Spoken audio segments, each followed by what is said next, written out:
오늘의 말씀은 갈라디아서 2장에 있는 하나의 에피소드를 여러분과 같이 나누고자 합니다. 우리가 알고 있는 바울 하면 여러분들은 어떤 게 제일 먼저 떠오르시나요? 사도 바울 하면 이 기독교 역사에서 뺄 수 없는 인물입니다. 그리고 신약 성경에서 거의 절반에 가까운 정경을 쓴 사람이기도 합니다. 신약이 27권 중에서 13권이 바울의 이름으로 기록이 되어 있고, 그 중에서 진짜 바울이 직접 쓴 것으로 보여지는 것은 학자들의 견해로는 보통 7개를 이야기하고, 나머지는 바울의 후예가 시간이 지난 다음에 바울이 전한 복음을 그대로 계승해서 그의 이름으로써, 스승의 이름으로써 다시 교회들에게 편지를 쓴 것으로 보여지고 있습니다. 어쨌든 간에 중요한 것은 이 모든 것이 성령님께서 성경으로서, 하나님의 말씀으로서 우리에게 전해왔다는 겁니다. 그런데 우리가 말씀을 대하는 태도는 사실은 하나님을 대하는 태도와 같아야 합니다. 우리가 하나님을 볼 수 있는 자는 없습니다. 그런데 하나님을 본다라고 하는 것은, 또는 하나님을 만난다라고 하는 것은 다른 것이 아니라 말씀을 본다, 말씀을 만난다라는 것과 같기 때문입니다. 그것이 신앙에 있어서 기본입니다. 아주 기본입니다. 그런데 우리가 그 기본을 지켜야지만 되는데, 오늘의 말씀을 읽다 보면 매우 의아해합니다. 이게 과연 성경에 들어있는 것이 맞을까라는 생각을 합니다. 사실 오늘에 있었던 말씀, 특별히 11절부터 14절까지 있었던 에피소드는 정말 우리가 많이 들었던 이야기인데 아무런 비판 없이 사실은 우리가 보아왔던 말씀입니다. 게바가 안디옥에 이르렀을 때, 안디옥은 이방 선교의 주축이 되었었던 곳이고 최초로 그리스도인이라고 불려졌던 교회입니다. 이방 교회입니다. 그리고 이 안디옥 교회를 통해서 바울의 1차, 2차, 3차 전도가 시작이 되었습니다. 그렇기 때문에 이 안디옥은 예루살렘 교회와 쌍벽을 이루는 매우 중요한 곳입니다. 그런데 이 안디옥 교회에 왔을 때 게바도 그곳에 이르렀다고 합니다. 그런데 게바라고 하는 것은 바로 베드로를 이야기합니다. 베드로는 예루살렘 교회의 수장격입니다. 수장은 주의 형제, 주님의 친형제 야고보입니다. 그래서 사도행전 15장에 보면 사도들의 회의를 주관하는 의장이 베드로가 아니라 바로 주의 형제 야고보였습니다. 의의 사람이라고 불렸던 사람입니다. 베드로가 왜 수장이 되지 못했을까라는 이유에 대해서는 여러 가지 견해가 있지만, 제가 사도행전과 로마서를 다룰 때 설교를 한 적이 있었습니다. 사도행전에 보면 베드로가 옥에 갇혔다가 아무런 탈이 없이 나오게 됐습니다. 그래서 많은 사람들의 의심을 사게 됐던 겁니다. 많은 사람들은 잡혀가면 순교를 당해야 되는데 순교 없이 두 발로 걸어 나왔다는 것, 그것이 그에게는 매우 아킬레스건이 되었습니다. 마치 배교를 하지 않았을까라는 의심도 사게 됐었던 겁니다. 그래서 여러 가지 이유가 있지만 성경을 근거로 할 때는 그 설이 유력해 보입니다. 어쨌든 간에 게바의 위치는 복음서에서도 알 수 있듯이 수제자격이었고 그 위치는 대단했습니다. 그런데 이 베드로가 안디옥에 와가지고 식사 장면에서 이방인들과 함께 12절에 보면 함께 식사를 했다가 야고보에게서 어떤 이들이, 그러니까 예루살렘에서 야고보, 주의 형제 야고보, 그러니까 감리교 같으면 감독회장님이 파송한 사람이라고 할 수 있습니다. 그렇기 때문에 매우 막강한 사람이, 유력한 사람이 오니까 이 게바가 슬그머니 자리를 피해 물러갔다고 합니다. 그러자 남은 유대인들도 그와 같이 다 같이 물러갔습니다. 그리고 나서 심지어 이방인 사람들에게 전도를 같이 해왔던 바나바도 같이 물러갔던 것으로 보이게 됩니다. 그들의 외식에 유혹되었다라고 13절에 이야기하는 것을 보면 그도 게바처럼 그도 다른 이방인과 함께 식사하다가 물러났던 남은 유대인들처럼 그도 물러갔다고 할 수가 있습니다. 그런데 문제는 여기서 그치는 것이 아니라 싸움이 붙었습니다. 사실 이때만 하더라도 이 사도 바울은 그렇게 대단한 인물은 사실 아니었습니다. 우리가 사도행전에서 뒷부분에 갈수록 사도 바울의 이야기가 많이 나오는데 제가 나중에 예루살렘으로 와서 그리고 다시 로마로 잡혀갈 때 그때 예루살렘에 도착했을 때의 상황을 설교한 적이 있었습니다. 그때 보면 바울은 별로 대접을 못 받았습니다. 뿐만 아니라 로마로 가게 되었을 때의 상황도 그를 마중 나온 사람이 몇 명 되지 않을 정도로 매우 힘이 없었던 유명하지 않은 사람이 분명합니다. 그를 지지해 주는 사람이 거의 없었다는 이야기입니다. 그런데 그가 감히 이 베드로와 싸움을 한 겁니다. 우리는 많이 들어왔습니다. 이 할례 문제 때문에 그렇다. 그래서 바울이 옳다라고 그렇게 쉽게 이야기합니다. 그런데 이런 상황이 오늘날 교회에 발생했다고 상정을 하고 이 말씀을 읽어야 됩니다. 말씀이 그저 이야기거리가 아니라 우리 삶의 지침이 되어야 되기 때문입니다. 우리가 바울 하면 어떤 것이 생각나나요? 여러분들은 어떤 것이 생각나나요? 복음 전도자. 좋습니다. 예, 참, 전도자, 선교사. 다 선교네요. 그러네요. 다 그러십니까? 우리 기독교 역사를 보면은요, 조금, 여러분들이 생각한 거하고 조금, 한 발 더 나간 것 같습니다. 사실, 이 개신교의 역사에서 사도 바울을 빼놓고는 이야기할 수가 없습니다. 왜 그렇죠? 예? 선교는 천교에서 세워진 게 사실 천주교입니다. 천주교가 1000년 이상을 끌어갔죠. 16세기 와서 루터가 종교개혁을 일으킵니다. 1500년이 흐른 다음에. 사실 바울이 전도해서 퇴행시킨 거는 개신교가 아니라 카톨릭입니다. 카톨릭이라는 말 자체는 보편이라는 겁니다.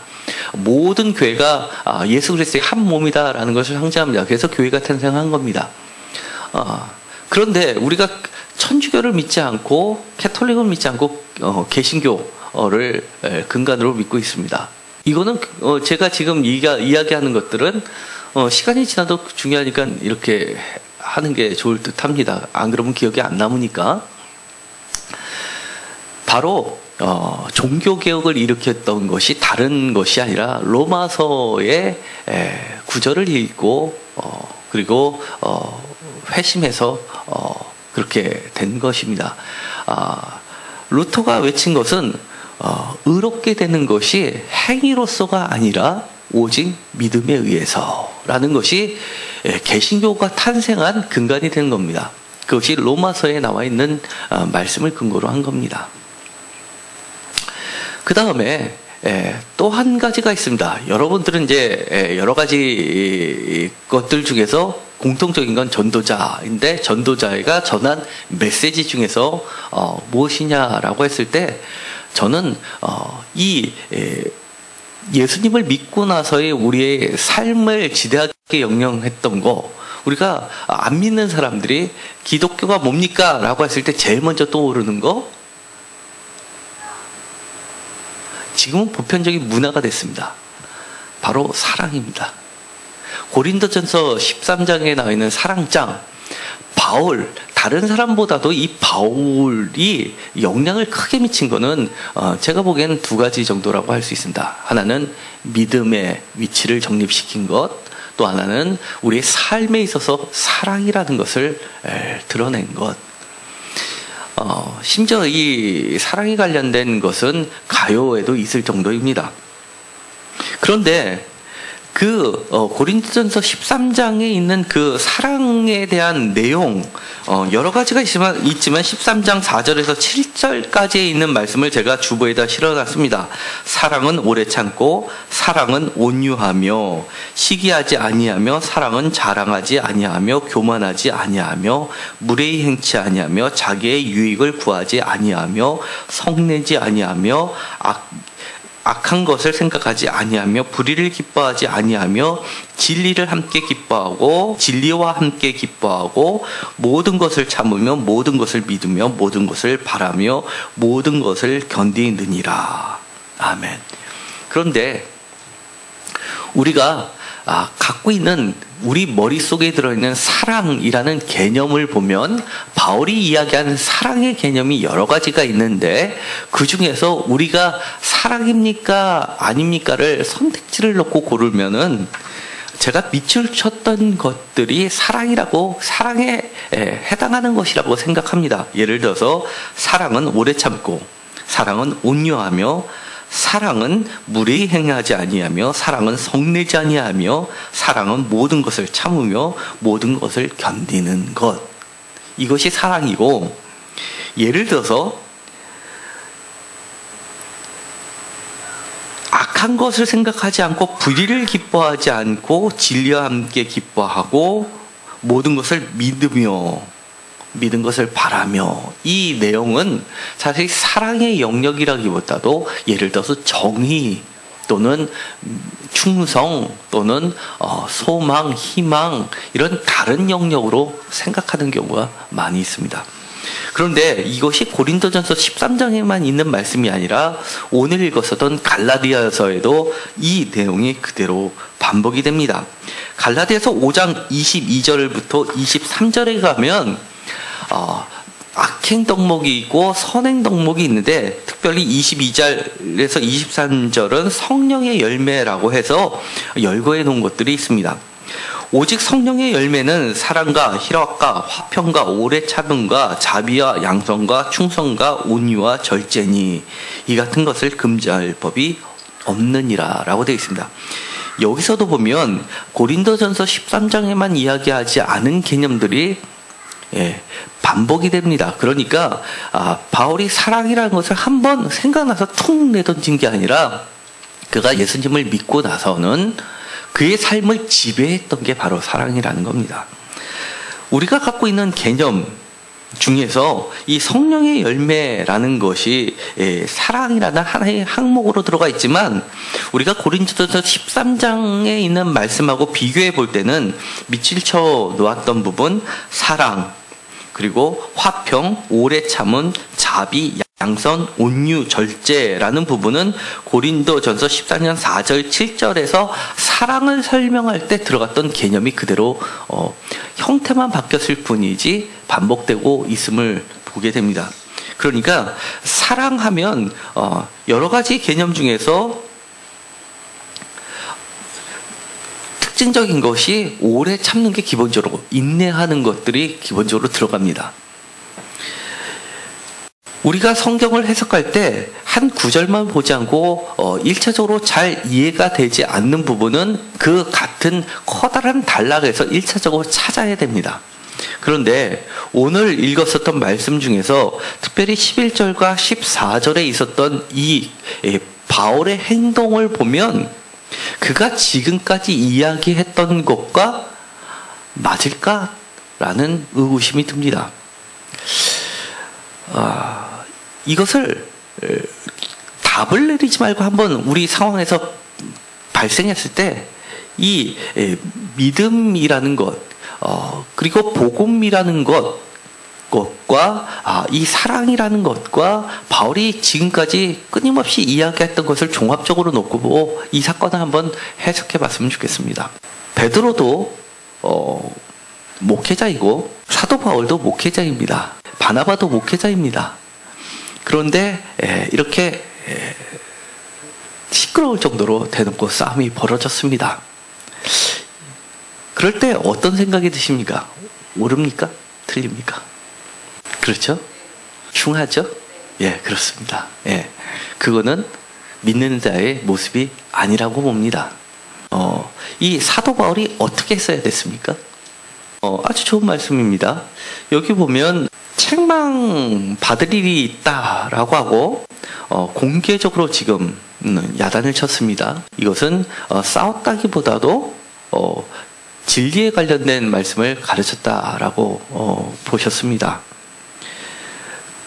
특히 게바의 모습을 보면요, 베드로는 오히려 인격적인 모습이 보입니다. 이렇게 공개적으로, 이거는 공개적으로 벌어진 일입니다. 공개적으로 벌어졌는데 이때 목소리가 커지니까 그 자리를 슬그머니 피합니다.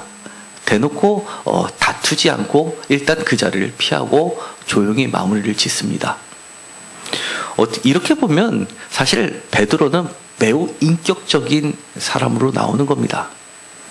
거기다가 이것만 끝난 것이 아니라 이것이 지나가고 나서 한참 후에 사도 바울은 편지를 써서 이쪽에만 있었던 사람한테만 이것을 알리는 것이 아니라 갈라디아 지방에 있는 여러 교회들에게 돌려보라고 편지를 써서 공개적으로 이야기를 꺼냅니다. 그럼 다시 한번 여쭤보려고 합니다. 바르게 가르치는 것이다. 그러면 이렇게 공개적으로 이렇게 편지를 써서 이 사실을 들어보지도 못하고 알지 못한 사람들도 이 중심된 내용만 가르치는 것이 맞습니까? 아니면 이것을 끄집어내서 이야기하는 것이 지금 몰랐던 사람도 이 상황을 알게끔 해주는 것이 옳았습니까? 예, 공개적으로 얘기했는데 다른 사람들, 이 사실을 모르는 사람들에게도 이렇게 편지를 쓴 거에 대해서는 인격 모독이라고 생각하지 않나요? 한 분은 사랑이라는 모습에 비해서 말씀을 하셨고, 한 분은 진리라는 부분에 대해서 보다 무게를 두신 것 같습니다. 그러면 진리는 맞지만 바울이 행동한 모습은 사랑입니까? 사랑이 아닙니까? 제가 아마 일방적으로 이야기하는 것보다 아마 오늘 있었던 이야기는 평생 여러분들의 머릿속에 박힐 것 같습니다. 여기서 보면요, 몇 가지를 한번 짚어보도록 하겠습니다. 진리도 지키면서 모두가 보기에 흉하지 않은 모습으로 사랑으로서 할 수 있는 방법이 없었을까? 예를 들어서 사람들이 있는 데서 대놓고 얘기하거나 아니면 지났는데도 불구하고 그걸 끄집어서 다른 모르는 사람들께도 쫙 편지를까지 쓰지 않고 그냥 거기서는 그냥 조용히 지나가고 따로 불러서 조용하게 이렇게 이야기했으면 더 좋지 않았을까라는 생각 들지 않습니까? 그러니까 이거는 사랑이 좀 부족했다, 아니면 완전한 사랑이다. 이건 완전한 사랑이다. 그러니까 이거는 만약에 선택한다면 그냥 덮고 나중에 조용히 따로 불러서 얘기하는 것도 할 수 있죠. 대놓고는 할 수 있는 지금처럼 하는 방식이 있는데, 다시 한번 이런 일이 벌어진다면 그래도 어떤 방법을 선택할 것 같습니까? 올바른 사랑. 네. 감사합니다. 여기서 보면은요, 그 뒷부분을 좀 더 읽어봅시다. 이렇게 책만 받은 게바의 입장에서 보면, 갈라디아서 특별히 5장에 가면 16절부터 보면 육체의 일과 성령의 열매에 대해서 나누게 됩니다. 16절, 내가 이르노니 너희는 성령을 따라 행하라. 그리하면 육체의 욕심을 이루지 아니하리라. 17절, 육체의 소용은 성령을 거스리고 성령은 육체를 거스리나니 이 둘이 서로 대적함으로 너희가 원하는 것을 하지 못하게 하려 함이라. 지금 이것이 대원칙입니다. 그러면 아까 싸웠고 그리고 싸움에서 드러나는 그 과정 모두가 이 원칙에 부합하는지를 한번 생각해 볼 필요가 있습니다. 18절, 너희가 만일 성령의 인도하시는 바가 되면 율법 아래 있지 아니하리라. 육체의 일은 분명하나니, 다 같이 읽겠습니다. 음행과 더러운 것과 호색과 우상 숭배와 주술과 원수 맺는 것과 분쟁과 시기와 분냄과 당짓는 것과 분열함과 이단과 투기와 술 취함과 방탕함과 또 그와 같은 것들이라. 전에 너희에게 경계한 것 같이 경계하노니 이런 일을 하는 자들은 하나님의 나라를 유업으로 받지 못할 것이요. 그리고 오늘 지금 읽었었던 육체 일에 관련된 바울의 이야기를 듣다 보면 마치 바울의 행동은 이런 것 같습니다. 원수 맺는 것과 분쟁하는 것과 시기와 분냄과 당짓는 것과 분열함과 그래 보입니까? 잘 모르겠으면 그 뒤에 부분을 다시 읽어봅시다. 22절부터 다 같이 읽겠습니다. 오직 성령의 열매는 사랑과 희락과 화평과 오래 참음과 자비와 양성과 충성과 온유와 절제니 이 같은 것을 금지할 법이 없느니라. 아멘. 바울은 더 오래 참을 수 없었을까요?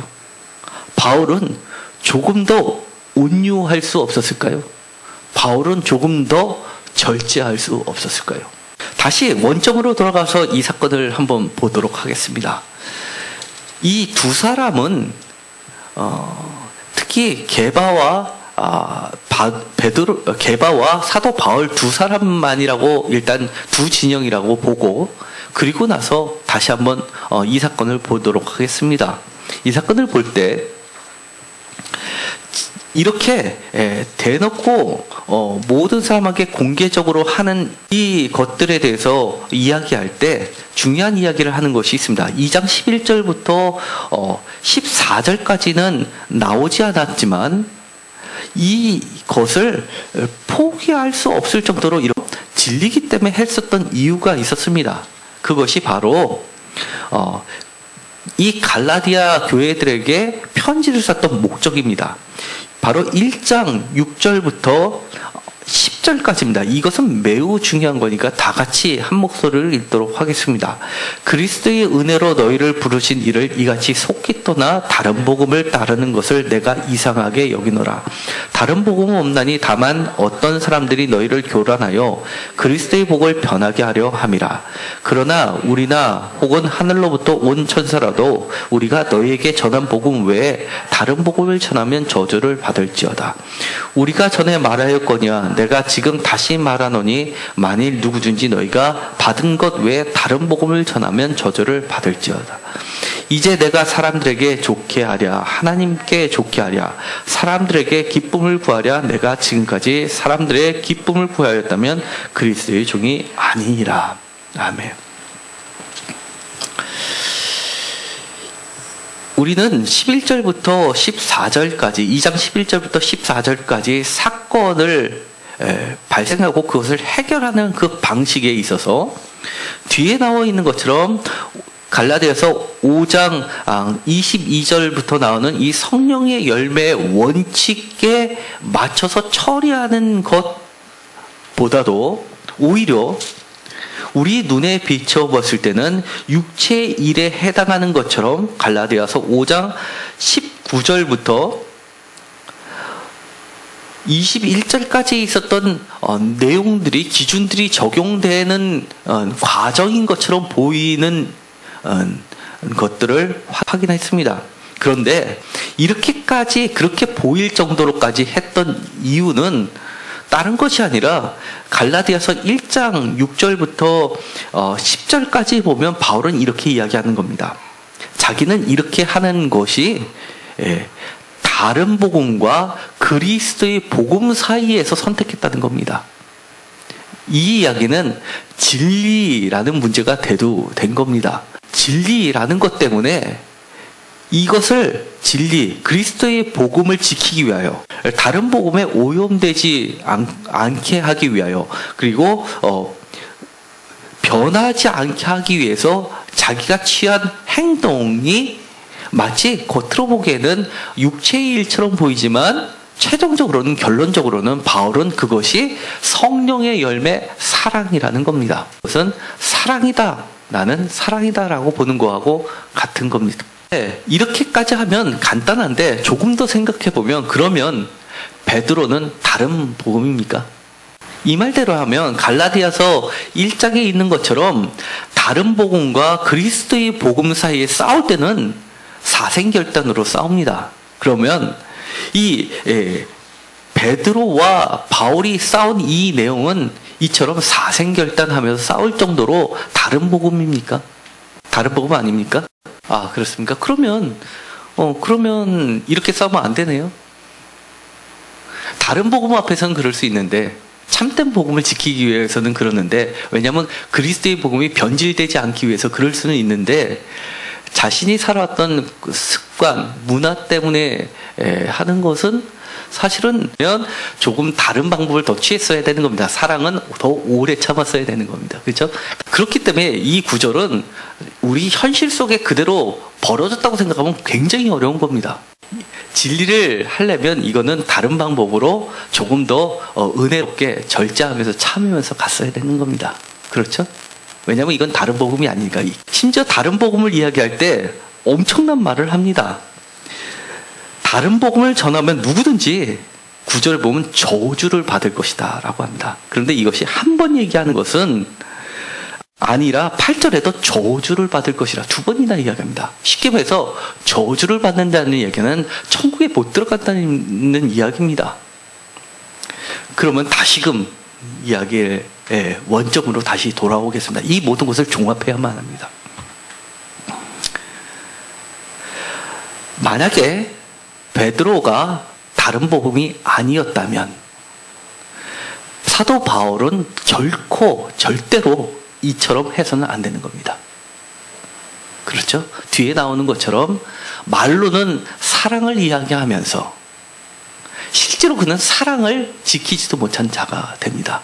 다른 사람한테는 사랑을 베풀라라고 이야기하면서 목회자 자신은 사랑과는 관계없는 삶을 사는 겁니다. 그런데 바울은 이것을 베드로가 갖고 있었던 이런 복음은 그리스도의 복음이 아니었다라고 결론을 낸다면 이 갈라디아서 1장과 갈라디아서 2장과 갈라디아서 5장은 일치합니다. 우리가 성경을 대할 때 제가 처음에 시작할 때 이랬습니다. 성경은 곧 하나님입니다. 그렇죠? 하나님을 본 사람은 없지만 우리는 말씀을 통해서 하나님을 보는 겁니다. 그래서 요한복음에 보면 예수님을 말씀, 로고스라고 이야기를 하는 겁니다. 그 말씀이신 예수님을 우리는 하나님이라고 고백하는 겁니다. 그렇다면 우리가 성경을 볼 때 성경에 있는 내용이 우리 생각하고 다를 때 그 성경이 잘못됐습니다 라고 이야기하면 우리가 하나님을 가르치게 되는 겁니다. 내가 하나님이 되고 하나님을 가르치는 게 되는 겁니다. 그런데 이것이 이 성경으로 들어왔다는 이야기는 우리는 그것을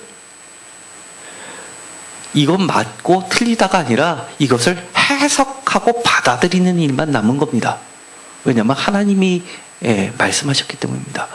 그렇기 때문에 목회자가 중요한 것은 내가 이해되고 내가 알고 누가 보더라도 옳은 이야기만 끄집어서 이야기하는 것이 아니라 이렇게 통으로 전부 다 해서 그것을 우리가 받아들이게끔 설명해 주는 게 목회자의 커다란 역할 중에 하나입니다.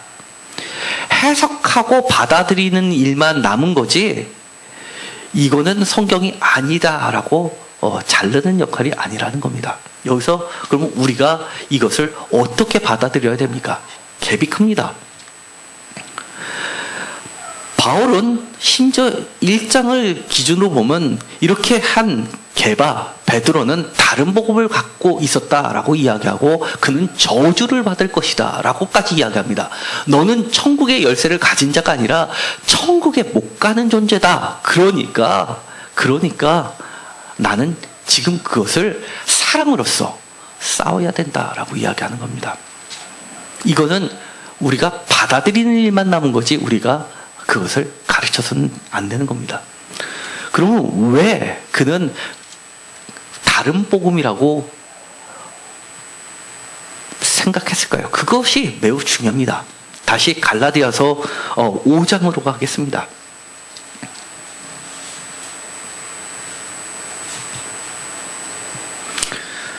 갈라디아서 5장에 보면 특히 16절부터 마지막 절까지는 육체의 일과 성령의 일을 이야기하고 나서 결론적으로 하는 이야기가 있습니다. 5장 25절입니다. 다 같이 읽도록 하겠습니다. 만일 우리가 성령으로 살면 또한 성령으로 행할지니. 아멘. 성령으로 살면 성령으로 행할지니. 그 전에 구절을 같이 읽도록 하겠습니다. 이 25절이 나온 결론을 내게 한 근거가 되는 게 24절입니다. 다 같이 읽겠습니다. 그리스도 예수의 사람들은 육체와 함께 그 정욕과 탐심을 십자가에 못 박았느니라. 그가 성령으로 살 수 있게 된 것은 그리스도 예수의 십자가에 못 박아서 죽었기 때문에 우리가 비로소 성령으로 살게 됐다라고 이야기하는 겁니다. 이것은 바울이 생각한 복음의 핵심입니다. 우리가 처음 시작할 때 이렇게 얘기했습니다. 바울의 전한 메시지 중에서 가장 핵심적인 것 두 가지를 뽑으라면 바로 믿음이라는 겁니다. 우리가 오직 믿음, 종교개혁을 일으키면서 천주교를 믿지 않고 개신교를 믿는 사람은 이것을 다 기본적으로 합니다. 오직 믿음, 그리고 오직 말씀. 이것은 믿음 외에 나머지는 다 아니다가 아니라 강조하는 말입니다. 오직 믿음이라는 말과 오직 말씀이라는 것은 같은 겁니다. 믿음은 어떤 믿음이냐? 철저하게 말씀에 기초한 믿음입니다. 그렇기 때문에 바울이 이야기하는 것은 중요한 거, 다른 복음과 그리스도의 복음의 차이점은 1장 8절에 있는 것처럼 우리가 너희에게 전한 복음이라는 겁니다. 말씀에 기초해서 전한 복음이 참 복음이라는 겁니다. 그래서 전하지 않은 다른 복음을 받아들이는 것은 천사라도 저주를 받는다라고 하는 겁니다. 그렇기 때문에 내가 사람을 기쁘게 하랴, 하나님을 기쁘게 하랴라는 말까지도 하는 겁니다. 이 로마서에 보면 이런 말이 있습니다. 로마서 1장 17절은 하박국서 2장 4절을 인용하고 제가 로마서를 설교할 때도 했던 말입니다. 로마서 1장 17절은 제가 주보에다 실었습니다. 오직 의는 믿음으로 말미암아 살리라 라는 말씀이 있습니다. 이것이 종교개혁을 일으켰던 핵심 문구입니다. 그런데 갈라디아서 3장, 갈라디아서는 로마서의 핵심이라고 보통 이야기를 합니다. 갈라디아서는 3장 11절에 똑같은 말씀을 합니다. 의는 믿음으로 살리라. 로마서 1장 17절과 원문을, 헬라어로 된 성경책 원문을 보면 똑같습니다. 그런데 번역은 다르게 해놨습니다. 로마서 1장 17절은 번역을 이렇게 해놨습니다. 오직 의는 믿음으로 말미암아 살리라. 오직이라는 단어를 넣고 말미암아라는 말을 넣습니다. 그런데 원어는 이렇게 되어 있습니다. 갈라디아서 3장 11절처럼 의는 믿음으로 살리라로만 되어 있습니다. 제가 바깥에 게시판에다도 이 박경훈 교수님이 쓰신 글을 제가 붙여놨습니다. 저분은 오직 의는 믿음으로 말미암아 살리라가 잘못됐다고 하는 것이 아니라 믿음이라도 우리가 반드시 성경 말씀에 기초한 믿음을 바로 세우자라고 이야기를 하는 겁니다. 그러면서 믿음은 우리를 살게 한다는 겁니다. 갈라디아서 2장 16절에는 사람이 의롭게 되는 것은 율법의 행위로 말미암이 아니요 오직 예수 그리스도를 믿음으로 말미암는 줄 알므로 우리도 그리스도 예수를 믿나니 이는 우리가 율법의 행위로서가 아니고 그리스도를 믿음으로써 의롭다함을 얻으려 함이라. 율법의 행위로서는 의롭다함을 얻을 육체가 없느니라 라고 되어 있습니다. 그런데 원어로는 오직이라는 말을 사실 없고 부정 조건문으로 되어 있습니다. 그래서 헬라어 원문에서는 만일 예수 그리스도의 믿음을 통하지 않는다면인데 이것을 의역을 해서 긍정문으로 바꾸다 보니까 오직 예수 그리스도를 믿음으로 말미암은이라고 번역했습니다. 그런데 로마서 3장 27절과 28절을 보면 원문에도 오직이라는 단어가 들어가 있는 데가 있습니다. 그런즉 자랑할 데가 어디 있느냐? 있을 수가 없느냐. 무슨 법으로냐? 행위로냐? 아니라 오직 믿음의 법으로니라. 그러므로 사람이 의롭다 하심을 얻는 것은 율법의 행위에 있지 않고 믿음으로 되는 줄 우리가 인정하노라 라고 오직이 원문에도 들어가 있습니다. 다른 데서는 오직이라는 말이 다 빠져 있는데 원문에 바울이 심사숙고해서 오직이라는 말을 직접적으로 쓴 데는 딱 한 구절입니다. 어떨 때입니까? 율법하고 비교할 때는 오직 믿음이라고 하면서 율법과 대치할 때 그는 믿음을 강조하기 위해서 오직이라는 말을 썼고 나머지는 사실은 다 오직이 빠져 있습니다. 이 박경원 박사님의 글을 보면 살리라, 믿음으로 살리라 할 때는 다른 부분, 예를 들어서 그리스도의 피로 살리라 그런 말도 의롭다함을 받는다라는 말씀도 있고 여러 구절이 있기 때문에 사실 이 로마서 1장 17절에서는 오직이라는 말을 빼야 된다라고 주장을 하십니다. 그것이 잘못됐다는 것이 아니라 우리는 말씀 한자 한자를 소중하게 여기고 그 말씀 그대로 우리가 받아들여야 된다라고 하는 것이 중요한 메시지입니다. 그렇기 때문에 이렇게 이야기하는 것은 우리가 베드로도 예수님을 믿었습니다. 맞죠? 예수님을 전했습니다. 그런데도 불구하고 바울의 입장에서는 그것이 다른 복음이라고 이야기를 하는 겁니다.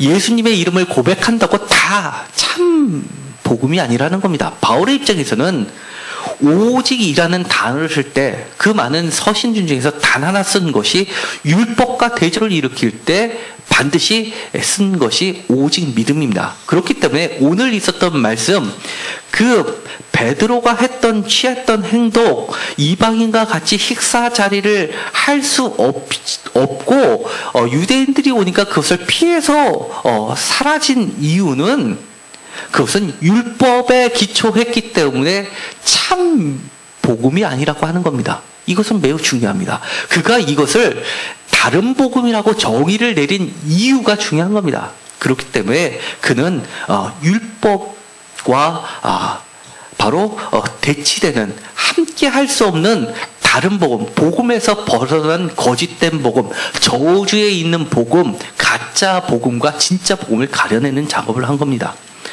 그런데 그러면 율법이라는 것이 무엇인지를 한번 생각해 볼 필요가 있습니다. 예를 들어서요,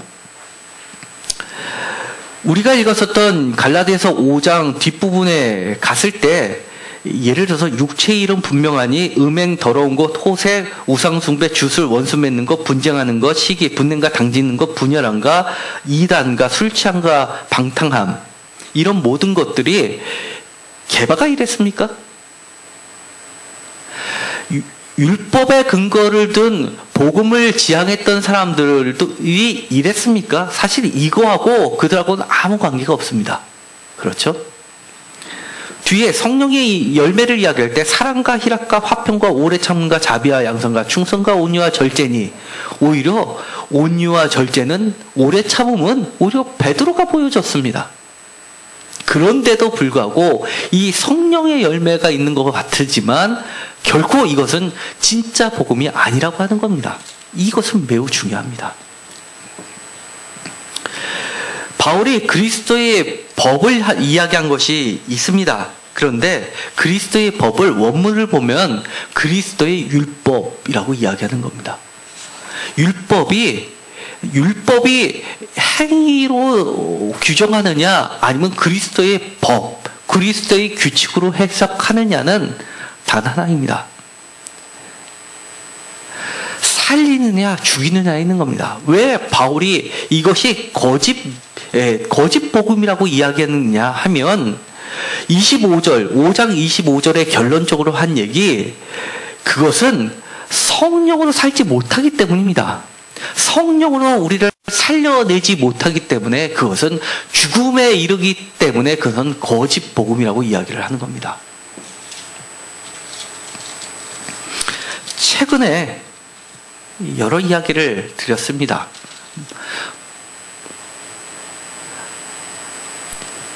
우리가 바울이 이렇게까지 강력하게 우리가 보기에는 너무할 정도로 할 수 있었던 것, 왜 그랬습니까? 딱 하나입니다. 바울이 여러 가지 이야기를 하지만 은혜가 있기 때문에 그렇다는 겁니다.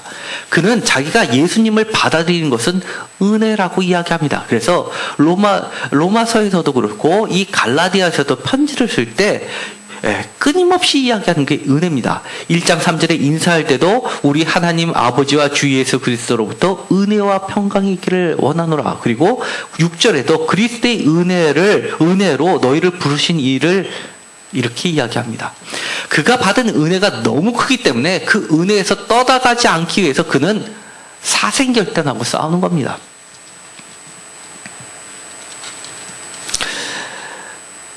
최근에 정말 몇 개월이 흘렀습니다. 몇 개월 동안 새행교회가 너무 어려웠습니다.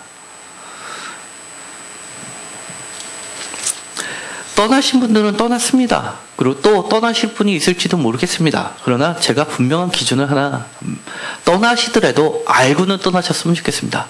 신앙생활을 어디서 하든지 분명한 기준을 갖고 하셨으면 좋겠습니다. 그리고 그 기준에 맞춰서 이 새행교회가 정말 살리는 복음이다라고 생각하시면 계속 갔으면 좋겠습니다. 제가 술과 담배 이야기를 꺼내서 이 사단이 났습니다. 제가 이 갈라디아서 5장에 있는 육체의 일을 열거하는 것 중에는 담배가 들어가 있지 않습니다. 그런데 담배 이야기를 붙인 이유가 딱 하나 있습니다. 이것이 사람을 살리는 것이냐 죽이는 것이냐.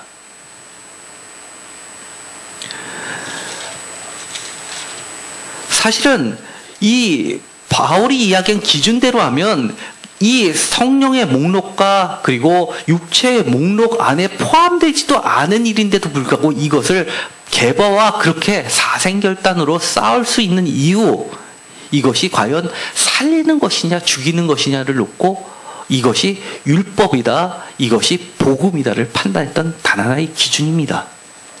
그렇기 때문에 여기서 이 유대계 그리스도인과 이방계 그리스도인이 함께 먹지 않는 것은 공동체를 살리는 것이 아니고 그리스도의 복음을 살리는 것이 아니고 죽이는 것이라고 판단했기 때문에 그는 다른 복음이라고 저주까지 퍼붓는 겁니다. 왜 그랬을까요? 이 율법이다 아니면 아까도 이야기했지만 그리스도의 법일 때 원문에는 그리스도의 율법이라고 되어 있습니다. 여기서는 물론 갈라디아에서는 성령의 열매라고 해서 그리스도의 법이라고 표현하지 않고 열매 카르푸스라고 표현을 했습니다. 그렇지만 다른 곳에서는 그리스도의 법, 그리스도의 율법이라고 표현합니다. 딱 하나입니다. 바로 이 이야기를 하기 전에 5장에 보면 끊임없이 이야기를 하는 것이 있습니다. 5장 1절을 시작할 때 그리스도께서 우리를 자유롭게 하시려고 자유를 주셨으니 그러므로 굳건하게 서서 다시는 종의 멍에를 매지 말라. 그러면서 할례를 바로 종이라고 표현한 겁니다. 4장에는 그것의 예로 하갈과 사라를 이야기하면서 종이냐 자유이냐를 계속해서 이야기했습니다. 그러니까 복음의 기준은 율법과 복음 중에서도 그리스도의 복음과 다른 복음을 결정하는 기준, 이것은 종이냐 자유냐를 이야기하는 겁니다. 예를 들어서 육체일을 이야기할 때 여러 가지가 열거된 것만 육체일이냐 아니면 그 밖의 것들 육체일이냐 성령의 열매냐를 판단할 때 내가 그것에 자유하지 못하면 그것은 종입니다. 맞습니까? 종과 자유는 차이가 납니다. 내가 담배를 피다가도 예를 들어서 내가 생명에 지장이 있다라고 해서 내가 끊을 수 있으면 언제든지 끊을 수 있으면 그것은 종이 아닙니다. 날 틀리나요? 그렇죠? 술도 마찬가지입니다.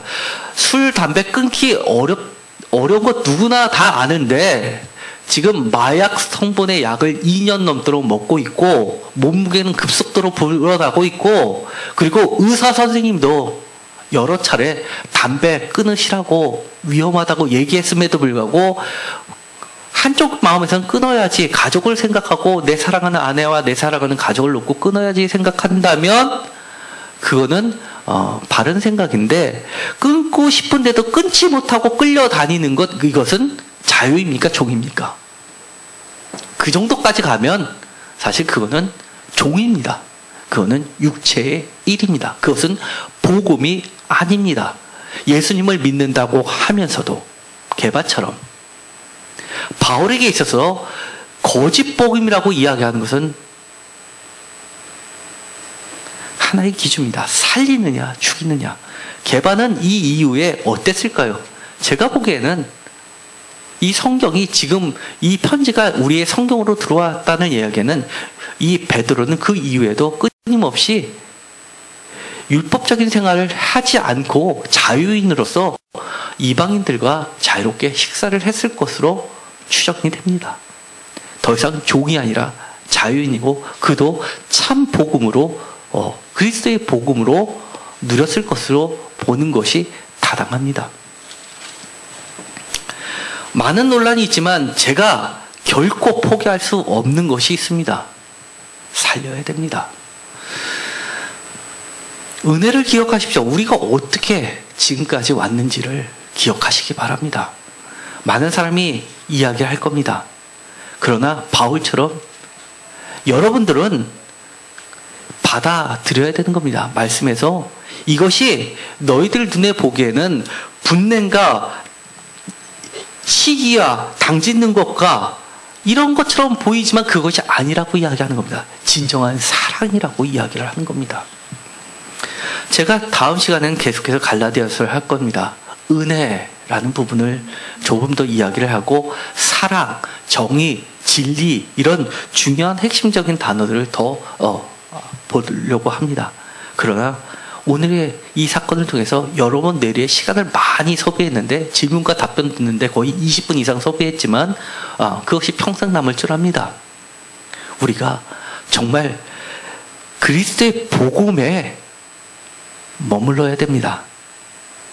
바울은 갈라디아서 심지어 이런 말까지 했습니다. 적은 누룩이 온 덩이에 누룩이 퍼진다라고 이야기합니다. 그것을 막기 위해서 우리는 아픔을 견뎌내야 합니다. 그것이 사랑이기 때문입니다. 고린도전서 13장 4절에서 7절까지 우리가 밑줄 친 것은 우리가 기존에 알고 있는 사랑의 개념이었습니다. 제가 노란색으로 하이라이트를 쳐놓은 것들이 있습니다. 시기하지 아니하며 자기의 유익을 구하지 아니하며 악한 것을 생각하지 아니하며 불의를 기뻐하지 아니하며 진리와 함께 기뻐하고 모든 것을 믿으며 모든 것을 바라며. 이것도 바울이 이야기하는 사랑입니다. 바울이 이야기한 진리가 아니라 바울이 이야기한 사랑입니다. 사랑은 오래 참고 온유하며 물에 향하지 아니하며 성내지 아니하며와 같이 가는 겁니다. 우리가 인간적으로 성내는 것이 성낸다 그러니 사랑이 아니다가 아니라 거룩한 마음으로 예수님의 마음으로 살리는 심정으로 저주를 퍼붓는 것도 사랑이라는 겁니다. 심지어 바울은 베드로에게 저주를 퍼붓습니다. 다른 복음을 전하면 저주다라는 이야기를 2번이나 합니다.